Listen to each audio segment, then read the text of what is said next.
ሰላም ተመልካቾቻችን እንደምን ሰንብታችኋል እንግዲህ ሄለን ሾው በኒውዮርክ ሲቲ የሚያረጋውን ቆይታ በዚህ ሳምንትም እየቀጠልን ነው እንግዲህ ኒውዮርክ በትልቁ የሚታወቀው ከተማ በፋሽን በሉ በአርት በሉ በኢንተርቴይንመንት በሉ በቲያትር በጣም የታወቀች ከተማ ናት ብዙ በፈጠራ ስራ ላይ ያሉ ሰዎች የሚኖሩባት ከተማ ናት ብዙ ቱሪስቶች የምታስተናግድ so ከየትኛውም ዓለም ኒውዮርክ ሲባል በአይምሯችን የሚመጣ ፒክቸር አለ አይደለ የኤነርጂ የሰው ዳይቨርሲቲ በጣም ደስ የሚል ከተማ ነውና በዚህ ከተማ ውስጥ ብዙ ኢትዮጵያኖች ይኖራሉ በተለያየ የሥራ መስክ ላይ የተሰማሩ አሉና ከነሱ ውስጥ እንግዲህ ኢንስፓየር የሚያደርግ የሚያነቃቃ ደስ የሚል ስራ ለየት ያለ ስራ ይሰራሉ ከሚሉ ኢትዮጵያኖች መርጠን ትንሽ እንግዲህ ብዙ ሙያዎች አሉ እንደው ትንሽ መርጠን የኒውዮርክን እንደው ጣፋጩን ነገር ማሳየት ይችላሉ ብለን የምናምንባቸው እንግዶች ጋብዘንላችኋል እንግዲህ ተመልካቾቻችን የዛሬ እንግዶቻችንን እንደው አማርኛ መስማት ቢችሉም ለመናገር ቀሏቸው ኮምፎርታብል ሆነው ራሳቸውን ኤክስፕረስ ማድረግ እንዲችሉ ቆይታችንን ከሁሉም ጋር እናረጋው በእንግሊዘኛ ይሆናል እንግዲህ ፕሮግራማችን እንደምትወዱት እንድተማመናለን መጀመሪያ እንግዲህ ወይዘሮ ሊዲያ ጎበና Lydia is a top-rated attorney, intellectual property attorney. She's a partner at Frost Zelenik. Did I say it right? Okay. A mom, an entrepreneur, jewelry designer, jewelry maker, fashionista, as you all can see. Thank you so much for joining us. Thank you so much for having me. Founder of Birabiro, your jewelry Yes. company is Birabiro. You have such an extraordinary dual identity, right? You're a global intellectual property attorney by day, such a serious job, and then a jewelry designer and maker. You actually don't just design and send it off somewhere else, you actually make those jewelries yourself. So let's begin with your roots. How did your upbringing prepare you or your Ethiopian heritage influences what you do in the creative side, and you can tell us what you also do during the day at the same time.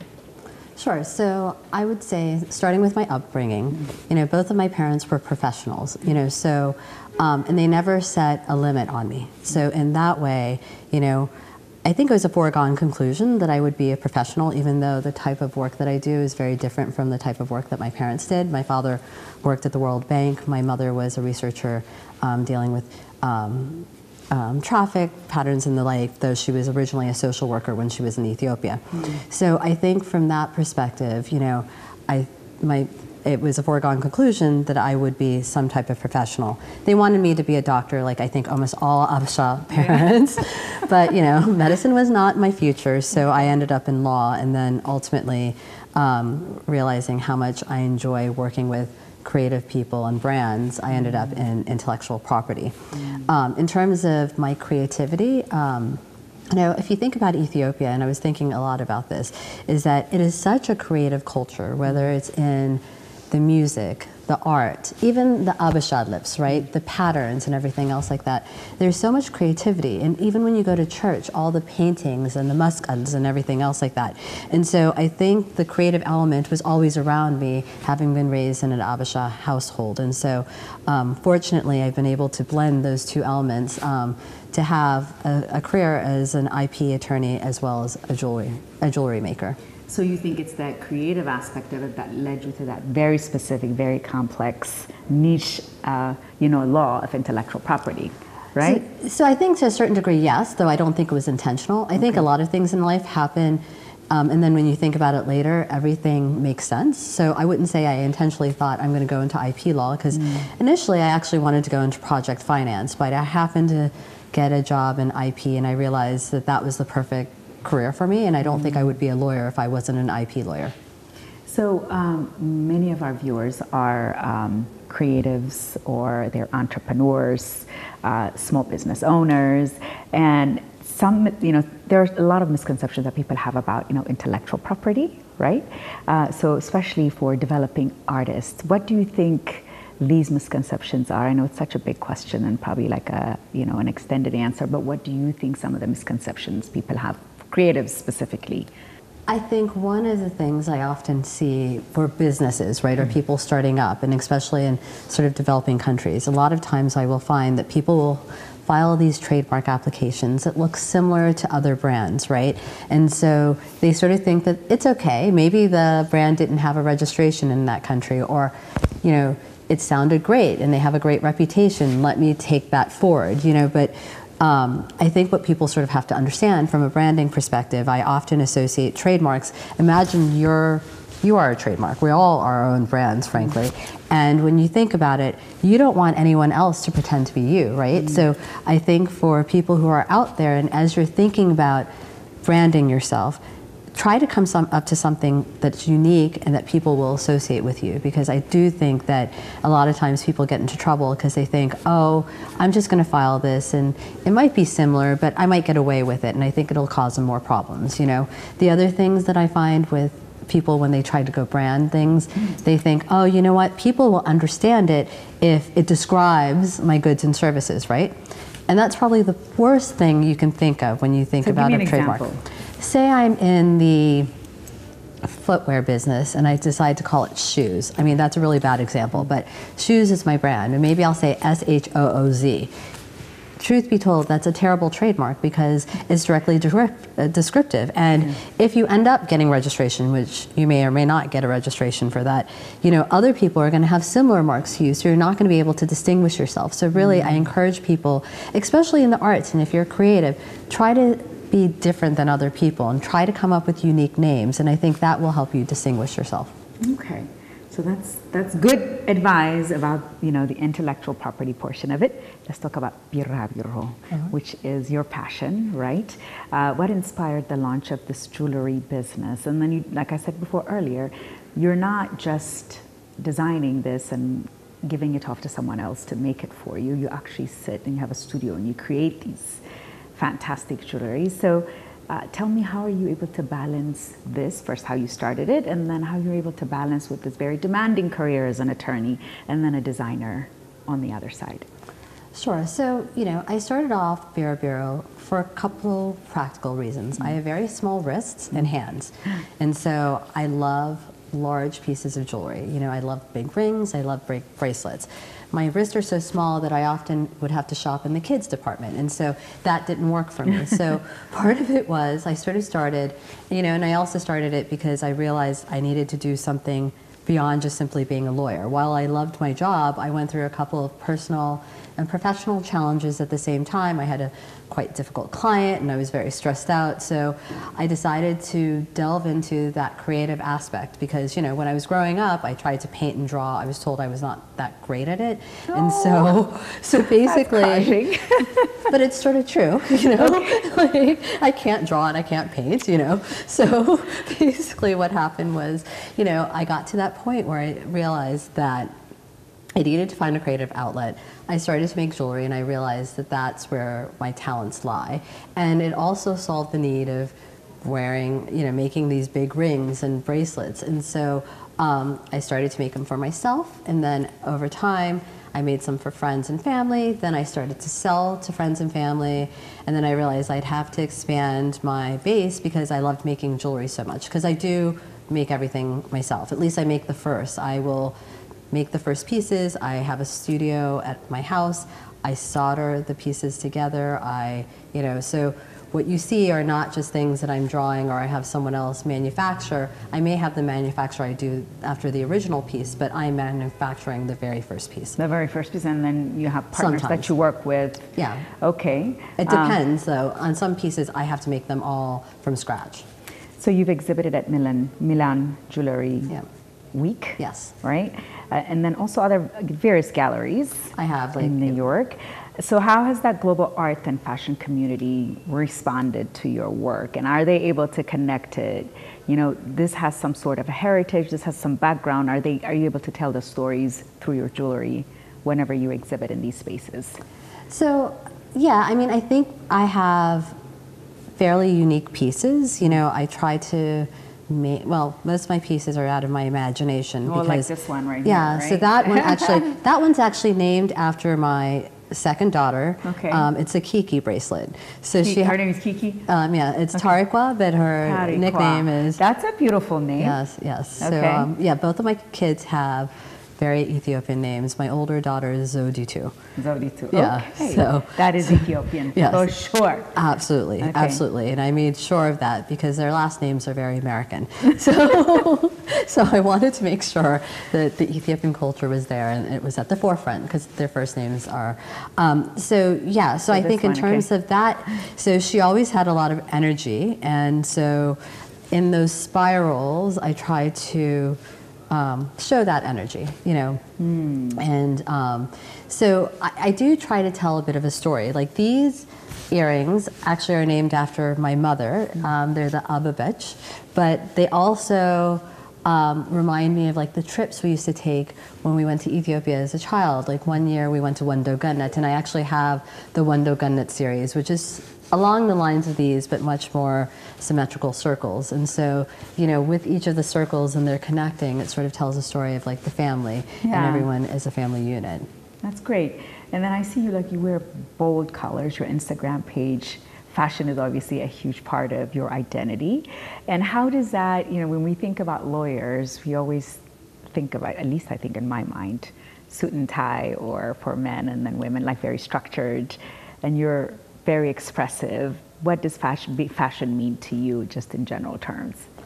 So I think, actually, if you'd met me at the start of my career, I dressed very differently. I used to have straight hair. I would wear navy, blue, and black suits, if you believe that. Even living in New York City. In New York City. And you know what, actually, I often think that I'm an anomaly when it comes to New York, because in the summer, people will wear colors, but most of the time, people's coats are like blue and black. And I think part of taking classes, jewelry making classes, and being around more creative people, I sort of realized that I'm not, I will wear suits, but I may wear a pink suit. I mean, and so basically, but it depends on the client. Some clients I will dress rather conservatively, but you know, for me, like, I think as I embraced my creativity, I became more authentic, and my colors are part of my brand. So people know me in my field now. I mean, obviously for the work that I do, because I work very hard and, you know, aspire to excellence, but I think people also know me, and my brand is like the rather colorful lawyer with the big glasses. But they kind of, you know, they're both creative in a way. Yeah. So you think both careers kind of complement each other? They absolutely do. Yeah. I think the two careers, and I also think that when you are more authentic, I recently gave a talk to a group of lawyers, and I was talking about my whole path as being an IP lawyer. One of the things I realized while I was writing that is that the more authentic I became, the better connections I had with clients, and I think it was so much better from business generation, right? Because when people meet me, they meet Lydia. They don't meet the person that Lydia thinks they want to meet. And I think I forge much better connections with people. And frankly, colors make me happy. And so I don't want to, you know, I know some people like black and more neutral colors, but I love color, and I think I should be happy, and, you know, and hopefully that makes other people around me happy. I would say you're a dream role model for women who want to pursue a career in a professional, whether a physician, whether you're a small business owner in whatever way, but then also, you know, have a passion for something, for a creative thing. It could be art, it could be whatever. What advice do you give women sometimes who feel, okay, maybe this is really not what's expected of me from society, or how could I do this? I don't know if that people are going to accept it, or, you know, any reservation that they have. What advice do you give them to pursue whatever's in their heart? I think oftentimes, whether it's from society or whether it's ourselves, we create certain limits and we put ourselves into boxes. You know, I will tell you a story. When I first was starting out and I wanted to be this lawyer, I went to a more senior lawyer, and I was out doing this informational interview, and that person was rather harsh with me, and I walked out of it, and he sort of thought that I would not make it as a lawyer because, you know, at the time I was a little nervous and timid, but really it was like I was being very earnest. And I actually often thank him for me becoming a lawyer, because he sort of put me in this box of someone who may not necessarily succeed in my career. And so the advice I have to women is, first of all, if you're passionate about something, pursue it. You know, it may not, you know, people often think about, oh, I want that viral moment. Well, the success may not be a viral moment. It may take you years. It might take you less than that. But the thing is, if you truly believe in it, don't set limits for yourself, because you can do anything that you set out to achieve. And, you know, if I looked at myself now when I was a younger lawyer, I don't know that I would have imagined myself here, but I'm happy to be here, and that's because I'm constantly allowing myself to take each opportunity and see what happens with it, and to constantly reach for the skies, and I think people should do that. Do you mirror, I guess I'm trying to see, like, I look at your jewelry, such a diverse, I look at it and it's, you know, some of it reminds me a little bit of, you know, Ethiopian heritage, you know, some of the crosses and whatever, but then others are very different and unique. So the idea is, where do they come from? Like, do you just look at something and say, oh my gosh, I see a jewelry in this thing, in this art, or you just play around and you just come up with something, you know, uniquely yours, or is it a mirror of everything? So I think when you, like, actually, you're right, like, after the fact, I look at this in the Muscal, right?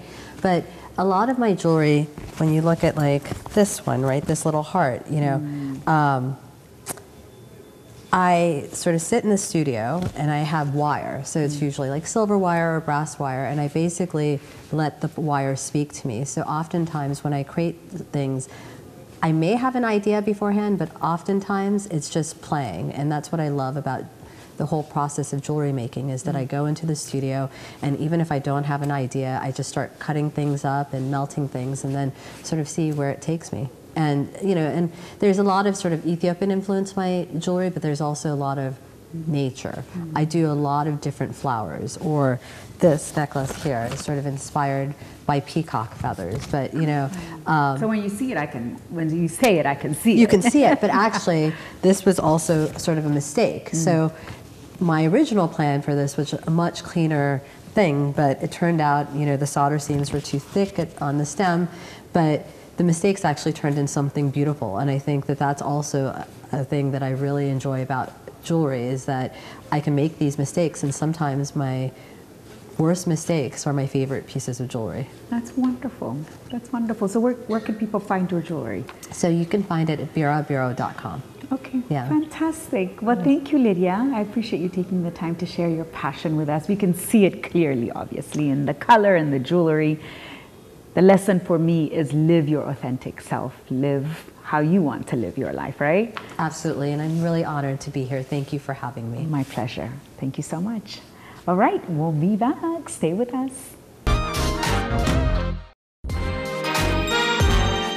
So we're back, continuing our conversation with creatives in New York City. ወይዘሪት ሩሃማ ጉግሳ አይደለ? እንኳን ደህና መጣሽ። ስፔሻል ፕሮጀክት ኤዲተር ግላመር ማጋዚን፣ መስቀል ፍላወር የሚባል ፎቶ ሲሪስ ክሪኤቲቭ ዲሬክተር። እንግዲህ በጣም ካንቺ ጋር ቆይታ ለማድረግ በመቻሌ ደስ ብሎኛል። እንግዲህ ኔክስት ጄኔሬሽን ኢትዮጵያኖች፣ አሜሪካኖች የሚሰሩትን ስራ እንደው አንዱን በተለይ ጸሐፊ ነሽ አይደለ?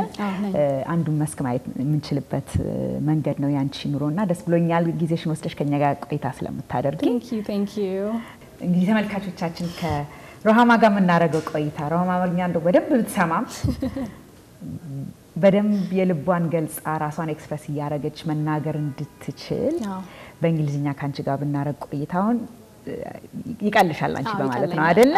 That's perfect. እስቲ ለተመልካቾቻችን አንደኛ ግላመር ማጋዚን እኛ እዚህ ሀገር የምንኖረው ብዙዎቻችን የምናውቀው ትልቅ ማጋዚን ነው፣ ግን ምን አይነት ማጋዚን እንደሆነ ያንቺ ደግሞ እንዴት እዚህ ስራ ላይ እንዴት እንደመጣሽ እንዴት ግላመር ላይ ኤንድ አፕ እንዳደረግሽ ከሱ ላይ አድርገሽ ትንሽ ብትነግሪኝ ከመጀመሪያ ከስራ ጉዞሽ ብታስረጅኝ ደስ ይለኛል። So my journey is a little bit of a long story. To give you sort of a short version, my background is in communications, PR, journalism, and then I decided to do a dual master's in global luxury and management, and that program happened to be in Paris for the second part of the program. And when I was in Paris, pandemic happened. And so 3 months in, we were told to get back to the States. At the time, I was so sure that I was going to work in a fashion house at a luxury brand, but that wasn't the case. Came back to the US, and I think that part of my journey really taught me what it looks like to ask for help. And so I reached out to an old boss by the name of Lydia, and said if there's any work that I could take on, I'd love to. So she took me on a freelance basis. And as many people remember, 2020 was a very hard year for the Black community. That's when the murder of George Floyd happened, Breonna Taylor. And in the midst of me working for her, she calls me up and says, I have a project for you that we'd love for you to project manage. And that ended up brewing into what was known as Share the Mic campaign. It was a social media campaign that amplified Black women. And so when I helped project manage that, lead that, at the tail end of it, you know, practice moved my muscles, and what that looked like was asking for help again, right? And so with the help of her and Bozoma St. John, they ended up sending my resume to Condé Nast. Condé Nast is the parent company of Glamour magazine. That's where Vogue, GQ, Teen Vogue are all at. And so they reached out to me. You can sense the excitement that someone gets when they get an email like that. And I went through a series of so many interviews across multiple brands, across multiple roles, 3 months, and I got a big no. And I was like, I don't know what just happened. I don't know what all this was for. I closed my laptop and I prayed and then I fasted, and I was like, listen, I don't know what's happening, but I don't think whatever I'm doing, it's like go, go, go, and I felt like I needed to just pause. And so took about a week and a half to 2 weeks of nothing. And that was a lot for me because the program that I was in was very structured to tell us, get a job before you graduate. And so we were wired in that fashion. And so in the midst of sitting, fasting, and just really listening to God, at some point I ended up opening my laptop and there was an email, and it was from Glamour. It was someone on their team saying, hey, the editor-in-chief is looking for an executive assistant. Would you be interested in having a conversation with her? I was absolutely open to a conversation. When the editor-in-chief, Samantha Berry, and I spoke, we had a very transparent conversation. She was like, you've got 2 masters, you're overqualified for this position. And I was like, I know I am. But if there's opportunity for me to learn, to grow, and eventually transition into another role on the editorial team, I'm happy to do so. There's a part of me that has always known it is okay to take a step back if it's gonna launch pad you to the next thing, right? And she was like, okay, great. Eventually I ended up in the role of being her executive assistant. I worked my butt off for about 1.5 years. And the way I put it is I was already in the special projects role while being her EA.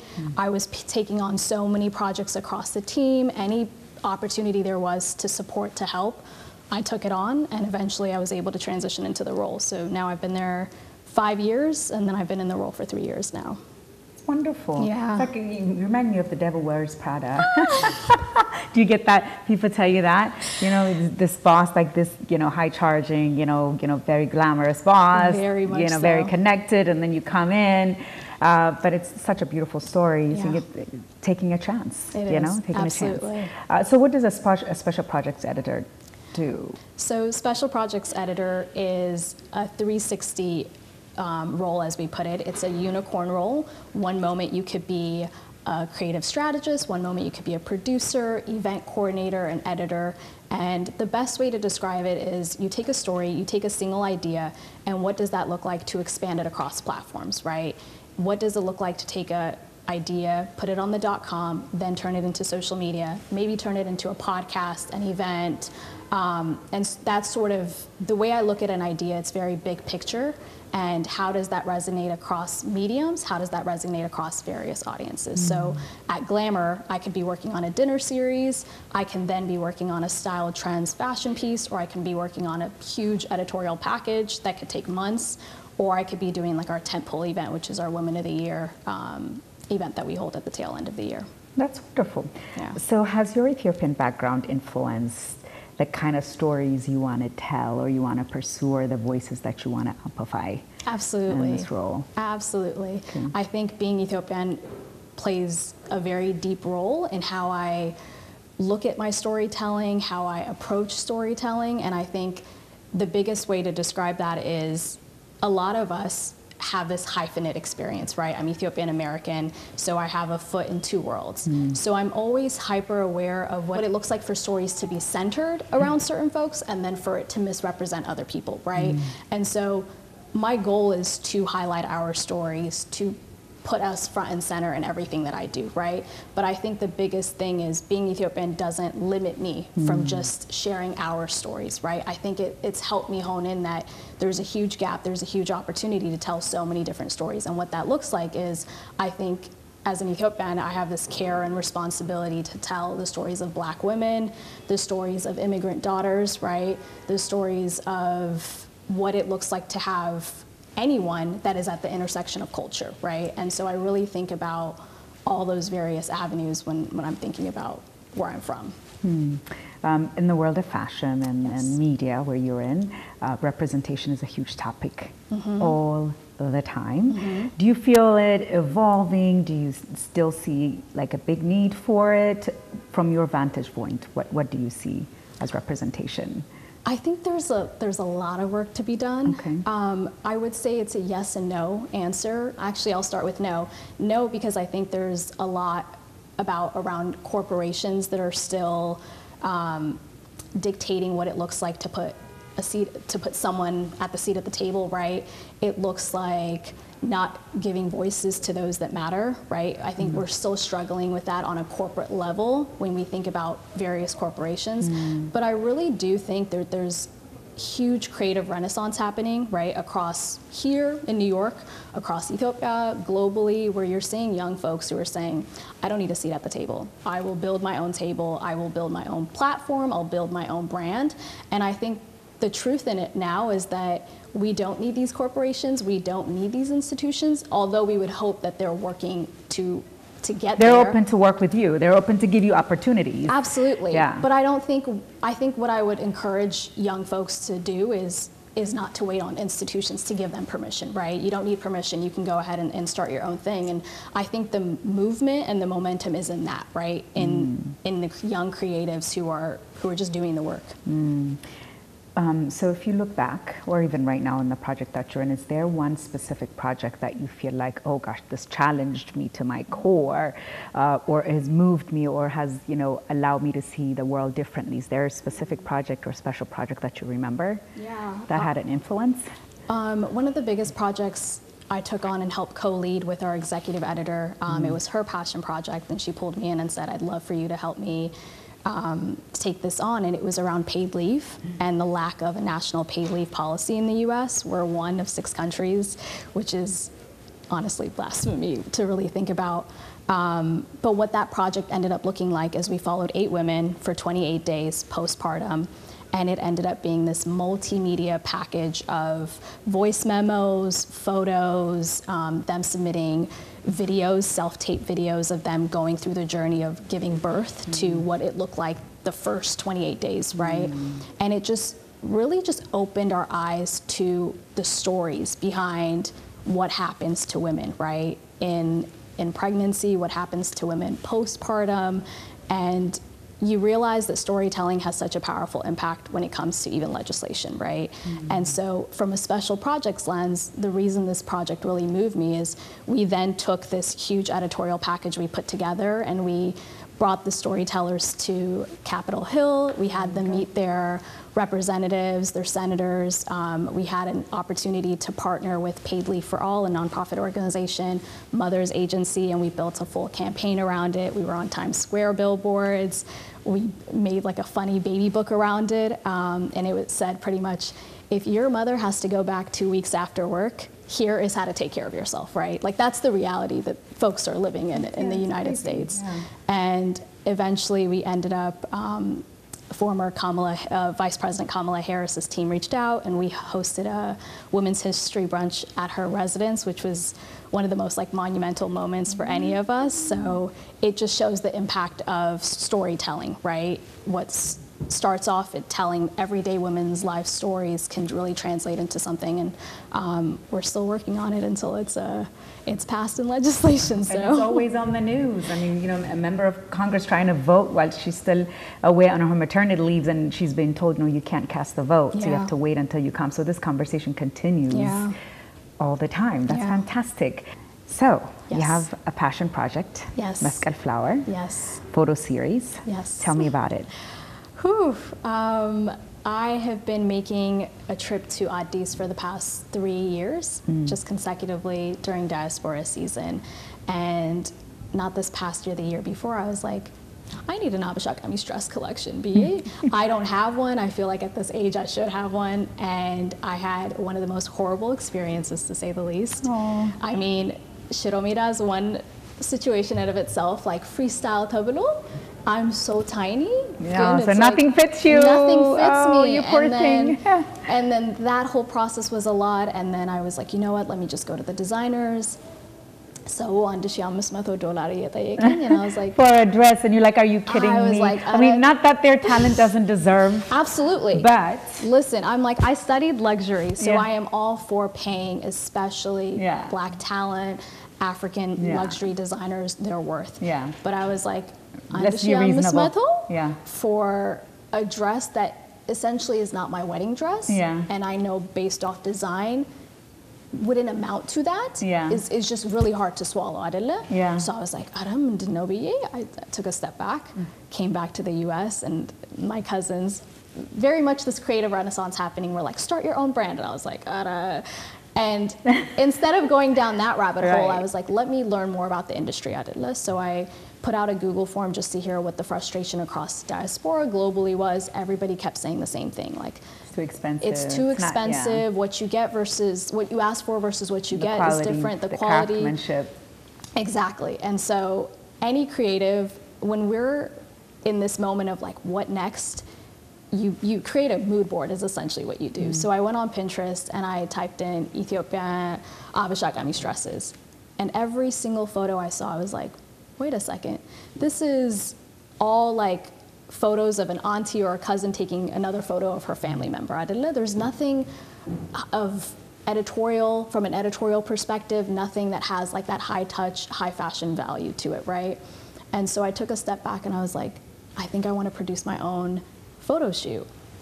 Reached out to a close friend of mine, a photographer, Lionel, and I was like, I have this crazy idea. I want to produce a shoot. It's my gift to myself for my 30th birthday. I had saved up money to sort of do a party that people do for 30th, and I'm like, I want to use that to produce this shoot. And I want to call it Muscat Flower. I want to center it around Nkutatash. For me, it just felt like I wanted to celebrate the joy, the beauty, the hope of our culture. And that's sort of what started it all. It's wonderful. Thank you. That's great. So what advice do you give to someone that wants to get into publishing, that wants to be a writer, but they can't really see themselves where you are? It just feels like, it's too hard to get in, it's too hard to break in. Any advice based on your journey? Yeah, I think the biggest advice I would give is for folks to own their own perspective, to own their own story. I know that sounds sort of like, woohoo, like, but it's not, because I think we get so worked up in thinking like, what do I need to get done to get myself into these brands, to get myself into these companies, right? But when I look at it, I think if you tap into the thing that makes you you, right? Your story, us being Abisha, like the layerness of our identity, and I think honing in on that and finding ways to write, right? To build whatever it is that they want, whether it's a podcast, whether it is a brand. I think encouraging them to really tap into their own is really one of the things that I would really encourage. The companies and the corporations will eventually catch up to them, right? And they'll find your work. I think we're in a very social media era. There's Substack now. People are writing and blogging more so than ever. And I think another big advice I'd say is find community. I think there's value in shared vision.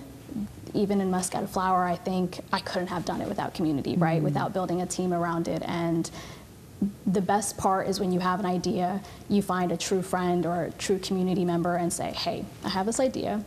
Want to use you as a sounding board, and they help your idea then elevate itself to the next thing, right? I think we have to trust our ideas with the people that we say we love, the people that we say we trust. And sometimes you have to take a step back to move forward, like you told us, right? Absolutely, absolutely. Don't be afraid to take a step back to move forward. Fantastic. Well, thank you so much, Ru. I wish you all the best. Thank I know you we're so going to read about you sometime. Thank you. So I appreciate you making the time. Thank you so much for having me. Yeah. We'll be right back after this break. Stay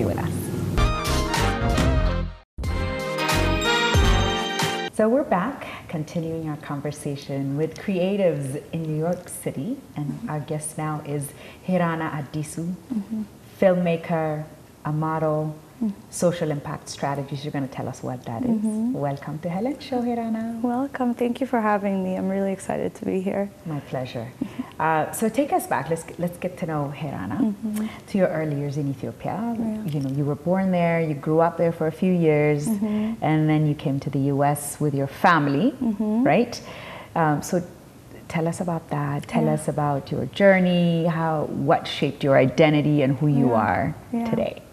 Yeah, well, again, I'm so excited to be here. Actually, when I told my parents I was going to be on their show, they were so excited. My parents love me. No, yeah, they do. It's just like, oh my God, you're going to be on the show. So I know they're watching this, and they told me to shout them out for that. Oh, thank you. Yes. Thank you so much. So I actually was born in the U.S., but I was raised in Ethiopia. But I didn't have a lot of my upbringing here. I moved, I think, less than 1 year old. Okay. And then I grew up in Gobena, in Bella, with my grandma, my mom, and my cousins. And I think my childhood of growing up in Ethiopia is a big factor into who I am as an individual and also as an artist. So when I first came into the U.S., How old were you when you came back? Like 14. Oh, so you were still a child. Yeah. Okay. But I think it's interesting when you think about your childhood in the context of even in Ethiopia to the U.S. Because at that time, I feel like my self-awareness and knowing of the world was so different compared to what it would have been like if I lived here, for example. I remember one of the first things I was learned about with social justice issues was during the AIDS epidemic. And I think here, you know, it's a different life when you grow up in the U.S. and when you grow up in Ethiopia. I think it makes you grow up a lot faster than a lot of people expect you to. So I moved here into the U.S. after my mom actually transitioned, and I know we'll be talking about Chucha and the kind of the inspiration around that. And then I grew up with my mom's sisters, who are my mom's Ode and Lila. So I feel like I was kind of raised in this beautiful ecosystem filled with women. And that's kind of my journey here and navigating that space. So you describe yourself as both an artist and a strategist. So how did you tell me how you first discovered the intersection between those two, the advocacy and the creativity part? Yeah, I mean, I think, where do I start with this? So with my traditional background, my education background, I come from working in social impact spaces. So one of my first career jobs, I would say, is working in human trafficking. So against doing different campaigns and working for a nonprofit that was doing advocacy work within the UN system to get different countries to ratify the forced labor protocol, and also working with a lot of survivors of human trafficking and forced labor. And then previous to that, I also did a lot of work with women, peace and security when I did my fellowship in grad school at the UN as well, and also got my master's in international law and global studies. So I've always had, you know, that background and interest in entering that space. And I always say when I graduated from grad school, you know, I got my first job and I was leading these campaigns within a nonprofit sector. I felt like I made it, you know, I felt like I got the... You got the title, you got the office, you got the education, I'm on set. Of course, for especially Abasha family, like you have masters, UN, like I killed it. Like, you know, I got everything that, you know, your parents tell you in your toolbox of what success looks like. And I moved to New York, which was my dream city to be in. But during that time, I felt so unsatisfied and alone. It was a sense of emptiness that I felt and confusion, and I don't think a lot of people prepare people for that. For New York City? Yes. It's a thing, it's a whole thing to move here. Yes, I mean, it's a big city, and finding your people, your community.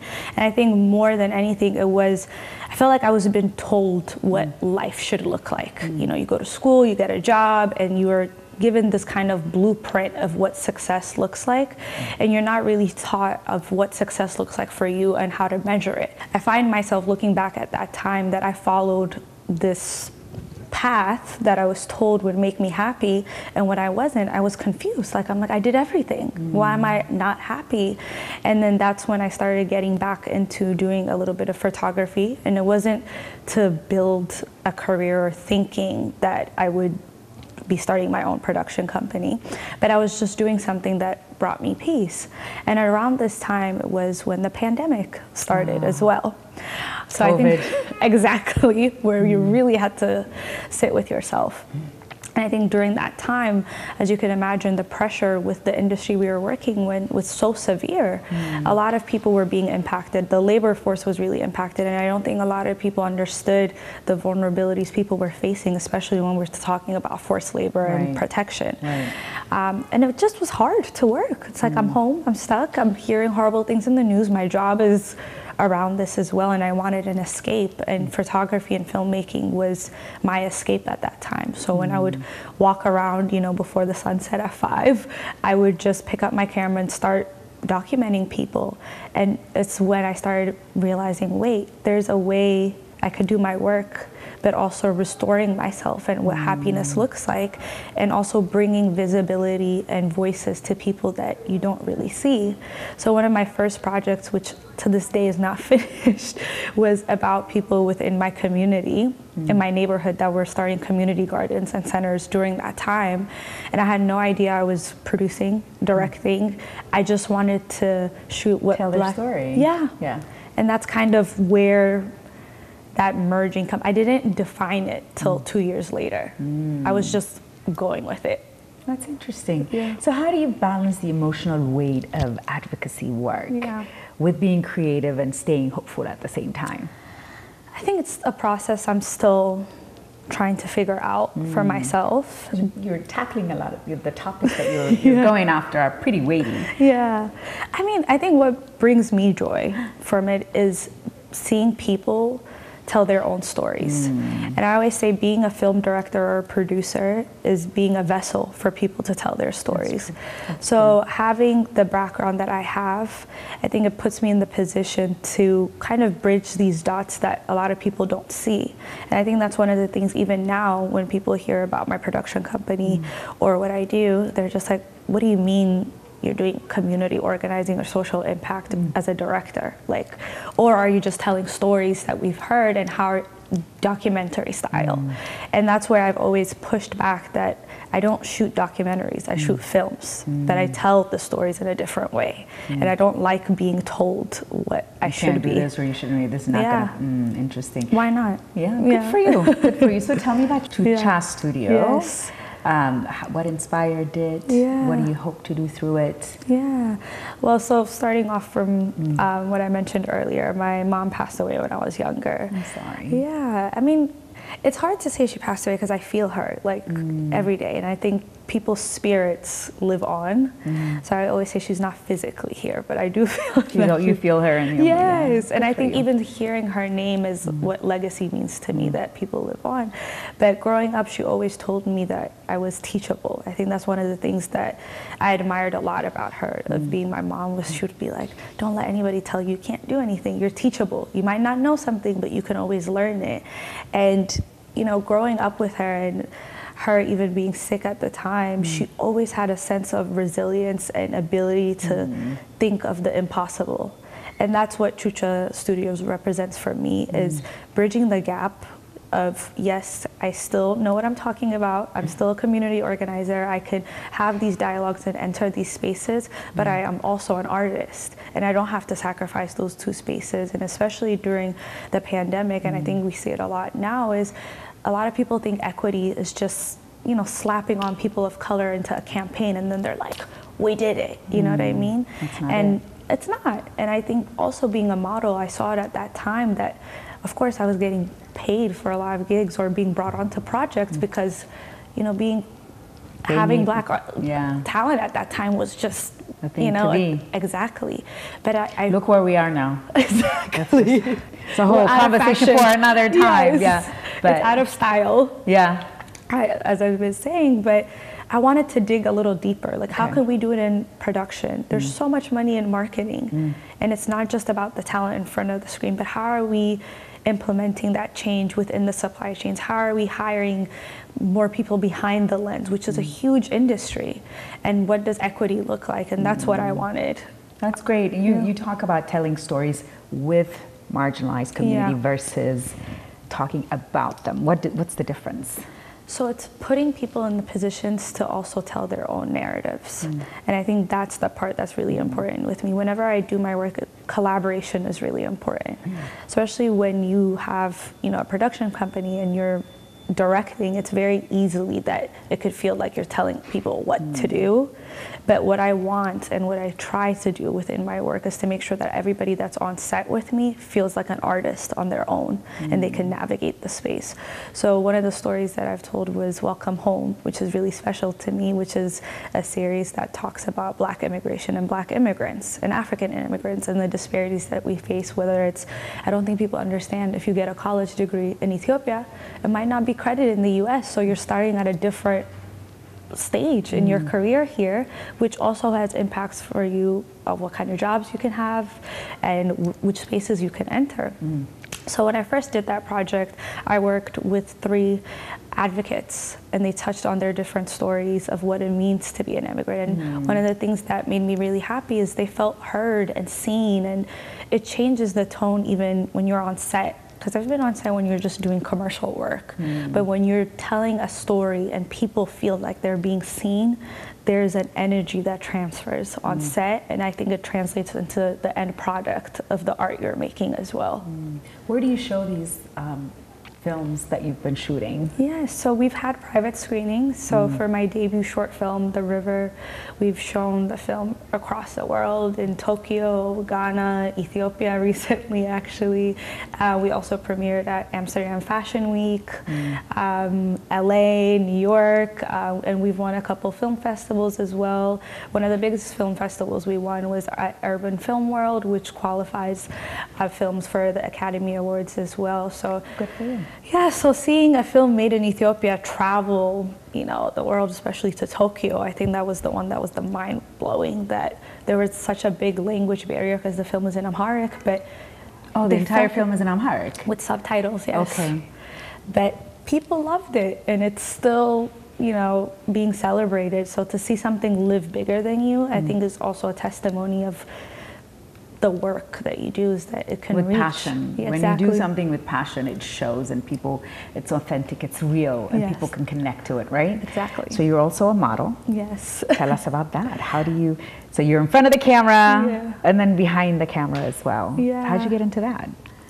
Modeling, I don't know how I got into it, if I'm being honest. And I think it's one of the things that helped me enter this creative world, I would say, and meeting a lot of talent. So I met a lot of photographers, gaffers, DPs at the time, being a model, and also met a lot of directors that now I call my mentors, being on set. So when I first moved to New York and when I was picking up photography, I met some photographers and they're like, you should model. And I feel very grateful that I was in New York at a time where there were so many amazing Black talent that was coming up. So one of my first editorials I did was with Kendall. And I mean, he's one of my favorite photographers to this day. And he's way bigger now. And I did my first editorial, and that's when I really was like, I wanna be behind the lens. I started getting curious for it. And now I see modeling as a way to tell my own story. And I don't necessarily enjoy it as much as I used to when it comes to commercial work, but when it comes to telling my own story and directing my own movements and documenting my own journey, it's something that's very sacred to me. So when we were getting ready to come to New York and looking at, you know, there's a huge Ethiopian community, Eritrean community in this town, a lot of talented, a lot of creative people, but it seemed to me, and maybe tell me I'm wrong, is there a way for you guys to get connected, or sometimes it feels like people they're so busy and operating in silo, or is it like, is there a community? Do you feel like, you know, I'm finding my tribe, my community, you know, Black creatives in the area? So tell me a little bit about that. Yeah, I mean, I think when it comes to creatives, Abasha creatives in New York, I do think we're a bit siloed, or at least I feel siloed at times, but it doesn't mean that I don't have my community. Like, for example, I saw Ru today, and her and I met very randomly, and we had dinner, and instantly it felt like I created like a sisterhood bond with her. And I do think whenever you do find your community here, or the Abasha creative scene, I have been greeted with so much love and support, and there's a sense of, I'm rooting for you. I want you to be successful. How can I help you? How can we support one another? And I think it's something that a lot of people don't get to experience. So although, you know, I don't see it as much sometimes in New York, maybe I'm siloed myself, whenever I do find it, I cherish it so closely. So how do people see your work? Where can they see your work? Yes, I mean, or how can they support? Like, people want to see you, we want to see what she's been doing. Where can they find your work? Through Chucha Studios. Okay. So whenever we have events, screenings, or any announcements, that's where we kind of use our channel of communication and my own personal page as well. Your Instagram page? Yes, okay. with Herrana. And then right now with The River, we're circulating through film festivals. So it's, as we get more, I'm hoping, awards and acceptance in film festivals. We're kind of going into that circuit, and then we recently just released our second segment of Welcome Home with Black Archives, which is looking into archival imagery for Black experience stories as well. So that project is out now as well, that people can see on Chucha Studios. That's great. Tell me about a project, or it could be a film that you were trying to get off the ground, something that you would say is a challenge that you had to overcome, or surprising to you, that when you look back at it now. I would say, I don't think it's a single project. I think what always makes it difficult is budget. It doesn't matter how much budget you have in filmmaking, it's never enough. And I think that becomes a challenge as an artist, when I have a vision of what I want, but it takes 1,000,001 steps to make it happen. And budget is always something that you kind of have to tackle with your producers, and trying to navigate that, because it's also, you don't want to sacrifice the quality of your work. I also don't want to limit the scope of what I want to tell the story about. But it's also, you're always kind of like in this battle, and I don't think it's all only for me. I think it's any film director. Any film director would tell you. It's budget. It's always budget. Yeah, that is true. And I think one of the projects, if I guess I can highlight, that I always think about is my first project that I ever worked on that's still not finished, and that inspired me to do Chucha Studios. So you think now, with finishing, my debut film that was shot just last year, that I would finish a project I started 5 years ago, but it's a difficulty, and I think I beat myself up about it, but I've also heard from a lot of film directors, sometimes you have projects that are in the vault, and then you release. Are not alone in this. Yeah, and you just have to keep going, right? Exactly. Yeah. But you think about it. Yeah, it keeps you like, I need to get back to that. I need to finish that project one day. But that's fantastic. Yeah. So what's next for Herrana? Yes. So for my biggest priority right now is making sure that we are able to showcase The River in different film festivals for this year. We're going to hit our 1-year mark since the film was released. So I'm prioritizing that. And then I'm also working on some scripts for my next film, which I'm very excited about. But I'm very excited for my next project. Fantastic. Well, thank you for making the time. No, thank you for having me. It's great to get to know you. Yes, thank you. My pleasure. All right, so that is our show for today. We'll be back here in New York next week. Stay tuned. See you next week. Thank you.